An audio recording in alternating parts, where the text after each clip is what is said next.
This is Let Her Run, a Fiona Red mystery, Book 6, written by Blake Pierce, read by Caroline. Prologue.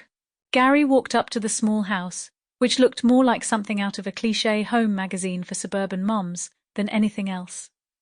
The pristine green grass of the garden was lined with colourful flowers, and the outdoor patio and seating area was perfectly arranged for a family gathering. Nice and all, but the garden gnomes and their glossy eyes creeped him out. He'd heard the lady who lived here was really uptight. His buddy, a roofer named Andrew, had done a job here last year, and apparently the woman had called his boss to complain about the banging on her roof, even though she'd contracted them to come.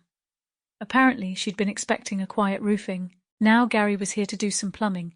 When he'd told Andrew the name of his customer, Sharon French, Andrew had cackled and told him the story. He looked down at his overalls and messy work clothes and wondered if she'd complained to his boss that he was too unsightly to be seen in her house. Gary was already in hot water at work for being late all the time, and a customer complaint was the last thing he needed. He should have passed the job to one of his co-workers. But he was here, so he figured he might as well get it over with and meet the woman. She couldn't be that bad, right? Gary knocked on the door, and he could hear it creak open from inside. He almost expected to find himself face to face with a grimacing woman, ready to scream at him for daring to enter her home uninvited.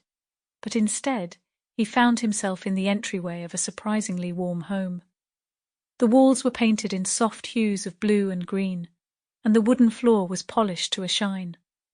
A vase of freshly cut flowers sat atop an antique side table, adding a pop of colour and life to the room. Light streamed through two large windows that overlooked the garden outside, giving everything a sunny glow. "Hello?" he called out. "Ma'am, Sharon?" No answer. "Miss French?" he called out again. "This is Gary Swanson, the plumber. The door opened when I knocked." Still no response. A bad feeling churned inside Gary. He told himself to just turn back. Obviously, she'd accidentally left her door open. It didn't mean he could just walk in. He checked his watch. 10 a.m. The day was already slipping away, and he had another job later too. He couldn't just leave. "Hello, Miss French," he called in again. "Is anyone home?" Still no response. Maybe she was out. Or in the backyard. There was a car in the driveway, and he was told someone would be home to let him in.